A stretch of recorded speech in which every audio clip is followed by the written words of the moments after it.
আসসালামু আলাইকুম। আজকে আমরা করব প্রতিস্থাপন পদ্ধতিতে সমাধান। এটা হলো অষ্টম শ্রেণীর গণিত। ঠিক আছে? যে কোনো দুইটা সমীকরণ দেওয়া থাকবে, আপনাদের বলতে পারে যে প্রতিস্থাপন পদ্ধতিতে সমাধান করো। ওকে? এখন প্রতিস্থাপন পদ্ধতিতে সমাধান করো যদি বলেন, তাহলে আমরা যে দুটো সমীকরণ দেওয়া আছে তাদেরকে 1 নং এবং 2 নং দিয়ে চিহ্নিত করব। ওকে, এখন আমরা 1 নং থেকেও সমাধান করতে পারবো, 2 নং থেকেও সমাধান করতে পারবো। ঠিক আছে? তাহলে যদি আমরা 2 নং থেকে সমাধান করি তাহলে কি হবে? আমরা লিখব 2 নং থেকে পাই।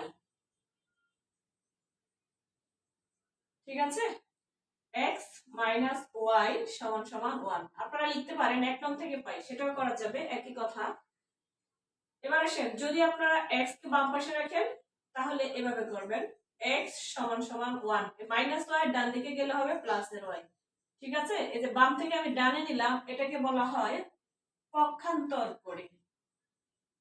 মানে এক পাশ থেকে আরেক পাশে নিয়েছি, যখন আমি এক পাশ থেকে আরেক পাশে নিব তখন সাইন চেঞ্জ হবে। যেমন মাইনাস ওয়াই ছিল বাম পাশে, ডান পাশে গিয়ে হয়েছে প্লাস ওয়াই। ঠিক আছে?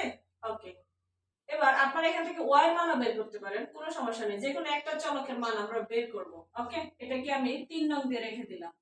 এবার x এর যে মান পেয়েছি সেটা 1 নং সমীকরণে বসাইতে হবে।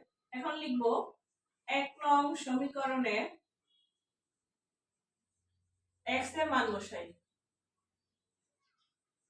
x এর মান বসাই। ওকে, তাহলে 1 নং সমীকরণটা আমরা লিখে ফেলি, 2x y সমান সমান 5। ঠিক আছে? বা 2x, আচ্ছা x এর কি মান বসাবো? x এর হচ্ছে এই মানটা বসাবো, যে 1 y। x এর যে মানটা আমি 3 নং এ রেখেছি বের করে, সেই মানটা এখানে আকারে বসাইতে হবে, রিপ্লেস করতে হবে। x এর পরিবর্তে লিখবো হলো 1 y সমান সমান 5। শুধু x এর মান বসিয়েছি, বাদবাকিগুলো যেমন ছিল তেমনই ঠিক থাকবে। ওকে,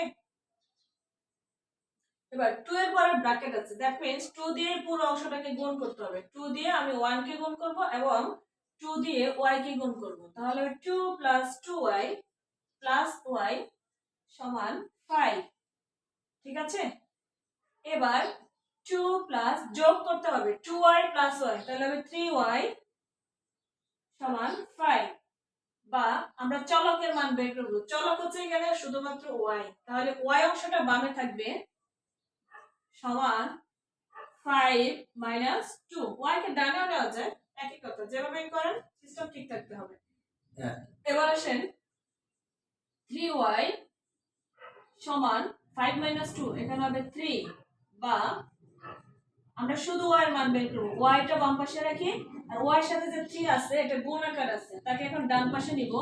গুণের সংখ্যা ডানে গেলে ভাগ হয়, তাহলে 3y/3 এটাকে কাটাকাটি করলে হলো 1। সুতরাং আমি y এর মান পাইলাম 1। ঠিক আছে? y এর মান পেয়েছি 1। দেখো আমি y এর মান 3 নং সমীকরণে বসাইতে হবে। লিখব আমরা 3 নং সমীকরণে y এর মান বসাই। ঠিক আছে? এতটুকু মুছে দিলাম। y এর মান 1 পেয়েছি, এতটুকু আমি মুছে দিচ্ছি কারণ 3 নং দিয়ে কাজ করতে হবে। মুছে দিলাম। এখন আমরা লিখব 3 নং সমীকরণে y এর মান বসাই। ওকে, তাহলে 3 নংটা কি ছিল লিখে ফেলি, x সমান সমান 1 y। ওকে, তাহলে এখানে তো 1 ঠিক থাকবে, প্লাস y এর মান বসাইতে হবে। y এর মান আমরা কি পেয়েছিলাম 1, তাহলে 1 + 1 হলো 2, সুতরাং x এর মান পাইলাম 2। তাহলে সমাধান কি হলো, x, y সমান 2, 1। ঠিক আছে? এই হলো প্রতিস্থাপন পদ্ধতিতে সমাধান করা। ওকে, ঠিক আছে, মুছে দেই। এবার আসেন, যদি কেউ 1 নং সমীকরণ থেকে সমাধান করতে চান, সেম সমীকরণ যদি আমরা 1 নং দিয়ে শুরু করি তাহলে কি হবে? লিখবো 1 নং থেকে পাই,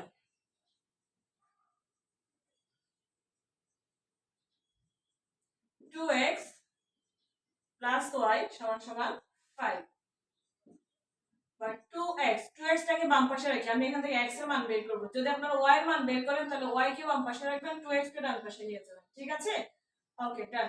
তাহলে 2x টাকে বামে রাখি, সমান চিহ্ন দিয়ে 5 প্লাস এর y ডান দিকে আসলে হবে মাইনাসের ওয়াই, পক্ষান্তর করলাম, বামেও প্লাসের ওয়াই ছিল তাকে ডানে নিয়ে গেলাম, তাহলে 2x সমান 5 মাইনাস ওয়াই।